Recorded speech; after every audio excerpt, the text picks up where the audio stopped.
TV रख के पास पागल हुई सास।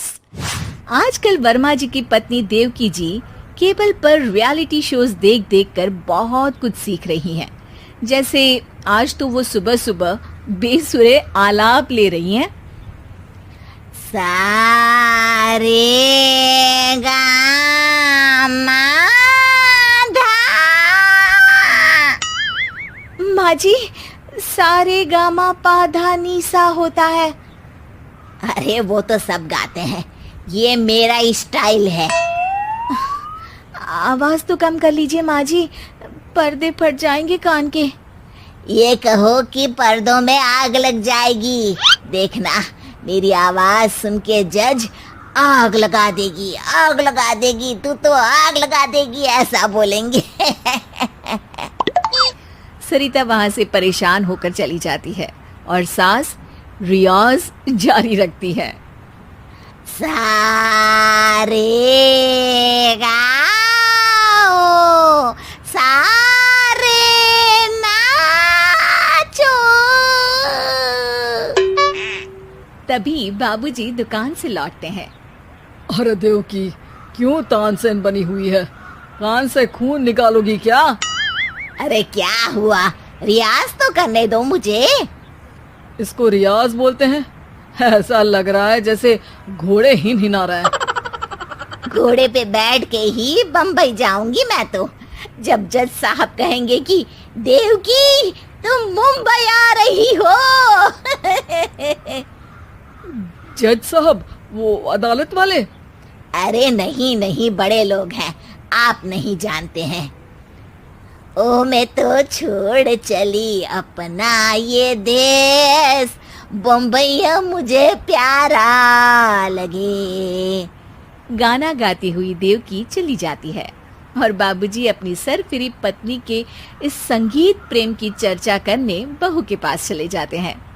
अरे सरिता बेटा, सुनो तो, ये तेरी सास को क्या हुआ है बेटा? सुबह तो अच्छा भला छोड़कर गया था इसे। सिंगर बनेगी अब वो। सिंगिंग रियलिटी शो में जाने की सुबह से तैयारियां चल रही हैं इनकी। हाँ, अब तो कोयल के सुर मेंढक छेड़ेगा। हे भगवान, सद्बुद्धि दो इसे। इधर बाबूजी भगवान को कहते हैं और उधर राधा रानी प्रकट हो जाती है, देवकी की मोहल्ले की सबसे पक्की दोस्त। क्यों री देवकी, काहे इतना गला फाड़ रही है? कोई चीखने चिल्लाने का कंपटीशन है क्या? अरे ये देख, नया सिंगिंग शो, मैं भी गाऊंगी, हिंदुस्तान के दिलों की धड़कन बनूंगी। अरे इतना बेसुरा गा के दिलों की धड़कन नहीं, दिलों का अटैक बन जाएगी। इससे तो अच्छा है कि नाच ही ले। वैसे भी दिन भर मोहल्ले में नाचती तो रहती है तू, कभी इसके घर कभी उसके घर। देवकी को समझ में आ जाता है कि उसका गाना किसी को पसंद नहीं आ रहा। अगले दिन सरिता देखती है कि सास पैरों में घुंघरू बांध के नाच रही है। अरे माँ जी, क्या मंजुलिका बनी हुई है आज आप? अरे नाचने दे बहू, जब तक है जान जाने जहां मैं नाचूंगी।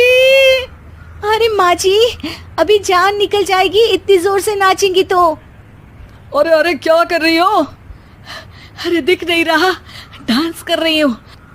अरे जैसी तुम्हारी हरकतें हैं, तुमको तो नागिन डांस करना चाहिए। वो भी करूंगी, भांगड़ा भी करूंगी। देखना, जज मुझे देख के स्टैंडिंग ओवेशन देंगे। हाँ, स्टैंडिंग ओवेशन तो देंगे ही, ताकि खड़े होकर वहां से भाग सके तुम्हारा डांस देखकर। अरे कुछ ढंग की चीज करो, ये रोज क्या नया शुरू कर देती हो? सास को लगता है कि उसका डांस का सीन भी बिगड़ गया। अब वो टीवी देख के कोई और कलाकारी ढूंढने लगती है। तभी उसे टीवी पर खतरों के खतरनाक खिलाड़ी शो दिखता है, जिसमें लोग अलग अलग स्टंट करते हैं। बस देवकी को नया काम मिल जाता है। अगले दिन सुबह देवकी डंबल लेकर कसरत करने लगती है। माँ जी, ये क्या कर रहे हैं आप? अरे खली जैसे बनकर खलबली मचा दूंगी। कल मैंने खतरों के खतरनाक खिलाड़ी देखा, और सोच लिया कि मुझे वही जाना है। हाँ बस। तभी वहाँ बाबूजी भी आ जाते हैं। अरे इतना भारी डंबल, अरे गिर मत जाना कहीं लेकर। अरे चुप करो, तुमसे कुछ नहीं होता इसका मतलब ऐसा नहीं कि मुझसे भी कुछ नहीं होगा। मैं तो खतरों के खतरनाक खिलाड़ी में जाने वाली हूँ। हाँ, मैं तो इस शो में तभी गया था जब तुमसे शादी हुई थी। तुमसे शादी करना भी खतरों के खतरनाक खिलाड़ी में जाने से कम थोड़ी ना। अब चुप भी रहिए। अरे बहू, वो भारी वाला डंबल उठा कर ला तो। अरे नाना माँ जी, आप संभाल नहीं पाओगी। अरे मैंने टीवी में देखा था, एक आदमी कार उठा लेता है, इतना तो मैं उठा ही सकती हूँ ना। बहू घबराते हुए भारी वाले डंबल माँ के हाथ में दे देती है। जैसे ही माँ दोनों हाथ ऊपर करती है, पूरे शरीर का बैलेंस बिगड़ जाता है और वो पीछे की तरफ गिर जाती है। डंबल जाकर टीवी में लगता है और टीवी फूट जाती है। माँ जी, उठिए माँ जी। बाबूजी बहुत तेज हंसने लगते हैं। बाबा बाबा, टीवी और बीवी दो टेंशन थे मेरे, आज एक कम हो ही गया। बहू भी सास को उठाते उठाते इस बात पर ताली बजाकर हंसने लगती है और देवकी फिर से गिर जाती है और इस बार देवकी भी अपनी बेवकूफी पे हंसी